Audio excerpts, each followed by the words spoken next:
ourselves safe, because I think that is so important. That is necessary. That should be top of the list. And remember, tie your camel and tawakkul in Allah Azza wa Jal. It goes together. So we don't just recite our ayat karima and leave home, but we obviously got to take our necessary precautions. So today we're actually talking about driveway safety tips in order to deter criminals. Now, driveways are often overlooked as security vulnerabilities, but they can be the potential entry points for criminals. Criminals may exploit dark, unattended areas or take advantage of open driveways to scoop out homes for theft, vandalism, or other illegal activities. So it's so important that implementing safety strategies can help homeowners reduce the risk of becoming targets and create a more secure environment around their property. Chatting with us today and joining us live on Facebook, YouTube, and Instagram. Do join us. We have Richard Brousseau, he has more than 20 years experience in violent crime investigation while being a detective in the SAPS. And during his time with the SAPS, he specialized in the investigation of hijack syndicates and their modus operandi. So let's chat with the expert. Good morning, Richard. Welcome back to Urban Women. Good morning. It's a pleasure. Thank you. Now, we're talking about something very important because we see the videos going around where homeowners will share a clip of the footage of how criminals entered and so forth. So I think this is a very important topic and you can help us to shed light on it. Firstly, share with us with regards to lighting of our driveways. What would you say? What is your advice? Look, especially with the festive season coming up, the robber looks at your property and obviously if there's sufficient lighting, he's going to say, let's go next door, because obviously the lighting is going to obviously shine on them and someone might just see them. They're busy with illegal activities. And so you basically want to make your property less attractive for a robber, if I can call it that way, where the robber says, let's leave number 10, for example, and let's move on to number 12 down the road. It sounds terrible when I talk that way, but you must remember, we live in South Africa. You do not stop crime, you shift it to someone else. It's terrible when I talk that way. So the person you are shifting it to now must wake up and become more prepared, so they shift it even further. So lighting is a deterrent, yes, for the criminal. It's like layers: lighting, electric fencing, beams outside, and alarm. I don't want to get, woken up 2-3 o'clock in the morning with a robber already inside my property. I want to be warned so I can prepare myself before they get to me, if I can mention it that way. Indeed, absolutely. What about leaving anything valuable outside, like, bicycles or tools, things like that, that we think, it's our garage and it should be fine? Correct. The temptation factor. It's like when people come and visit you on a weekend. Where do most visitors park their vehicles? Outside your gate, because it's most going to be a quick visit. Now, robbers know South Africans have got a very bad habit. They talk inside the house, then as the people leave, they get stuck at the front door. Did you hear? Yeah. And then they slowly walk to the front gate. They open the gate and they stand around the car outside and they talk for another 20 minutes. And that's when the robbers, they drive down the main roads. Normally on a weekend, danger times are from 10 o'clock in the morning till about 12 o'clock, and then from 2 o'clock till about 4 o'clock in the afternoon, where the robbers look up the little side streets. If they see a vehicle parked outside the gate, it shows the robber it's going to be a quick visit. So what they then do is they drop off 1 or 2 robbers on foot. They pace themselves. They must get to your property, your driveway, 20, 25 minutes later. What are they going to find there? You and the visitor standing around the car having a long conversation with the gate open behind you and your house's front door. So if someone comes and visit, not just weekends, anytime festive season, let them stop inside the property with the gate closed. Richard, it is not possible. There's other cars. It's not possible. Then park the car off the driveway on the grass. It gives a message to the robber. It's going to be a long visit, because look, the visitor is thinking, if people come, to visit, I'm going to have to move my car the whole time. So I'm going to spend some time at this premises. That's why I stop on the grass. You don't stop crime by doing small things like that. You're giving the robber info where he says, leave this one, let's go elsewhere. That's a wonderful understanding the psychology of criminals and how they read us. So it's important for us to understand how they're going to read us and obviously deter that. So chat with us about cameras, surveillance cameras. How important is it for us to invest in it, and where would be the appropriate positions to secure them? Your cameras must be visible. The robber must see the camera. You know, a lot of people say, no, no, no, I'll hide the camera. It's like having an alarm inside your property. You want the sign visible. So the robber knows, if I break into this premises, I am going to be on camera and the alarm is going to activate. But talking about alarms, the average reaction time of security companies are roughly 12 minutes, which is fantastic. But when does your alarm activate at home? When you break open the front door. So that gives the robbers, let's say, between 8 and 10 minutes where they can run through your house, ransack the house, take electrical appliances, and off they go. So that's when I say, if you install an alarm system, have it activate. The alarm must actually go off when they lift your front gate off the railing. Now the robber says, the alarm is off already. I've got 12 minutes. I have to break open the security gate and the front door. 9 out of 10 times then they say, no, leave, because it's going to take way too long. But we only have the little magnet that activates the alarm on your front door. But remember, then they've already broken open the security gate. The alarm hasn't activated. So you want to bring it closer to the street. But as you mentioned, cameras, they must be visible. The robber must know, I am on camera. So that's sometimes when they say, you know what, leave this one, let's go elsewhere. But don't think it's, you know, it's the everything, and the robber is going to say, I'm not going to break in here because of cameras. They sometimes, if the motivating factor, the robber sees the car you drive, the clothing you wear. So the robber makes this mental picture, these nice things inside. It's like your dog. What prevents them from breaking in? I know I've got 12 minutes when I open the door. So the alarm, it's a deterrent, but it's also not. But that dog, they're going to poison your dog. So if you like, let's say you've got kids that are at home in the afternoons with a dog, and the child is like 14 years and younger, teach your child.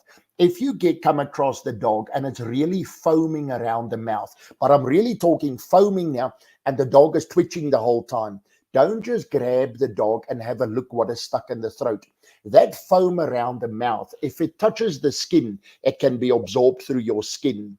You know, I've taken 11 statements this year from people that try to save their animals, and they also end up in hospital.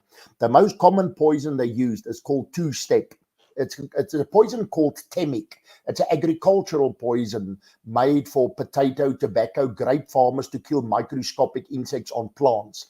The poison is highly toxic. So if your child is home alone in the afternoons and they see the dog foaming, teach your child not to touch the animal. From 14 years and younger, I believe they are too young. They're going to slip up and the foam is going to touch the arm and they might end up in hospital.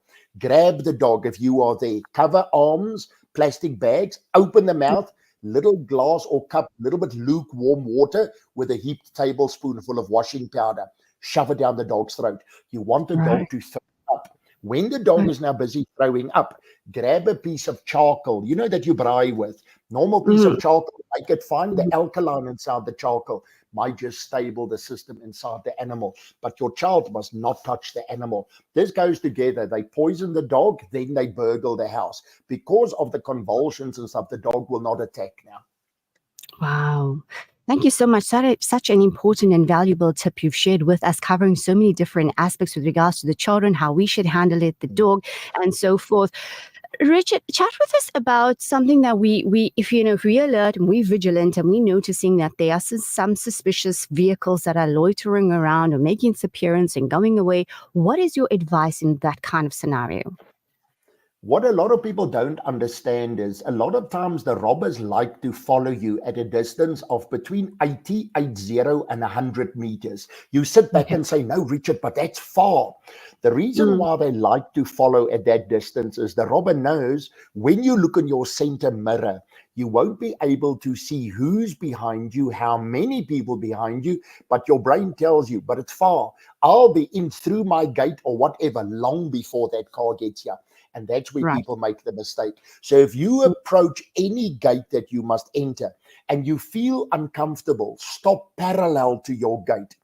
If you've got Open, press, the gate opens. As soon as you have entered your property, stop. The gate must close behind you immediately. Think what people do on a daily basis. You drive towards your property. There were no cars quite close behind you. So there's no little voice reminding you, hey, for safety reasons, close the gate. You drive in, Yes. you park the car. Only when you exit the car and you see the gate is still open. Oh yeah, the gate, the gate. That gate behind you has been standing open for about 45 seconds. The problem you have now is the deeper you've entered your property, the deeper you're pulling the robbers in with you. Last year, me and my unit did 191 cases, where a large percentage was in KZN, where they hijack the people on a Friday evening between 4 o'clock and 7 o'clock. They take the owners of the car and they push them into their houses. They only release them Monday morning between 1 and 3 o'clock in the morning. The robber will tell you very quickly, I'm not a mampara. I see the car you drive. I see the clothing you've got on. Bring your cell phone. Robbers know a lot of people have got banking apps on their phones. They're going to force you to increase the limits we can draw on a daily basis. So they're going to draw money Friday night, Saturday, Sunday, Monday. I don't care about your money. I'm worried about you and your family. So as soon as you've entered your property, stop. The gate must close behind you immediately. Let's limit this crime to only a hijacking. Let's not let it roll over into a house robbery. So if you approach any property that you must enter, most commonly, they like to follow 4, 5 houses behind you, because the robber knows your eye will tell your brain, but they are far. I'll be in through the gate long before that car gets here. So you stop in the road, parallel. That creates escape routes. Be careful when that car overtakes you. Think, how many times have you seen these short video clips? You see the people arrive home, but they stop in such a way where they've got escape routes. You see a car overtake. The people open the gates, they enter.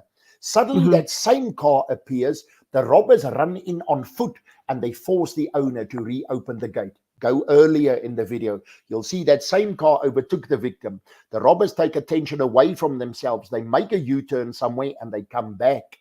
So when the robbers overtake, they look, how far is the end of the road? It's about 100 meters. If I accelerate, I can make a U-turn and come back. Now they overtake. The end of the road is far. It's 5, 6 houses. They normally go about 3 houses down and they stop opposite side. So if you go left, they go right. It's purely to give them better visibility. So if you stop in the road and the car overtakes you, although you only see the driver quickly glance in your direction, the other robbers, as they say, they might be sleeping, go lower than the window. They make U-turn somewhere and they come back. Sit in the road, 10 seconds. Ask yourself, that car that has overtaken me, what is the vehicle doing now? I see it stopped in that driveway about 3 houses down. But is the driver just sitting in the car? What are they doing? Just lift your awareness. 10 seconds sometimes can save your life. Wow, just lift your awareness. And as you're saying, it's so important that our body, our brain does speak to us in a certain way.